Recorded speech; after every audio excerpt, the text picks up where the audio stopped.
আমাদের সঙ্গে যারা যুগপৎ আন্দোলন করেছিলেন তাদের সঙ্গে দীর্ঘ আলোচনার পরে আমরা যে সিদ্ধান্তগুলোতে একমত হতে পেরেছি সেই আসনগুলো সম্পর্কে আমি আপনাদের জানাচ্ছি, এবং আমাদের যাদের জন্য আমরা নেতৃবৃন্দ যাদের জন্য আমরা এই আসনগুলো যে সমঝোতা করেছি সেই আসনগুলো সম্পর্কে আমি আপনাদেরকে জানিয়ে দিচ্ছি।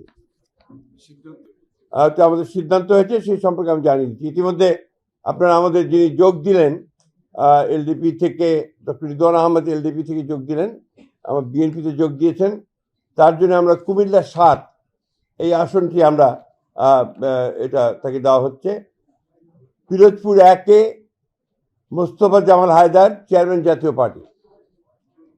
Narail ২ doctor Fariduzzaman Farhad, chairman NPP.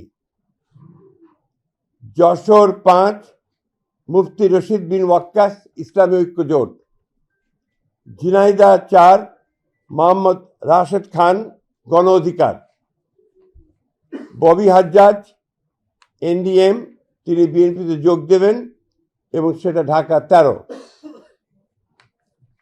বিপ্লবী ওয়ার্কার্স পার্টির জনাব সাইফুল হক, ঢাকা ১২। মাহমুদুর রহমান মান্না, বগুড়া ২ নাগরিক ঐক্য। নুরুল হক নূর, গণ অধিকার, পটুয়াখালী ৩। ব্রাহ্মণবাড়িয়া ৬ মোহাম্মদ জুনায়েদ আব্দুর রহিম সাকি, গণসংহতি আন্দোলন। এটা আমরা ঘোষণা করলাম, এরপরেও আলোচনা চলবে। তারপরে যদি আরো কোনো সিদ্ধান্ত হয় সেই সিদ্ধান্ত আবার পরবর্তীতে আমি আপনাদেরকে জানাবো। ধন্যবাদ।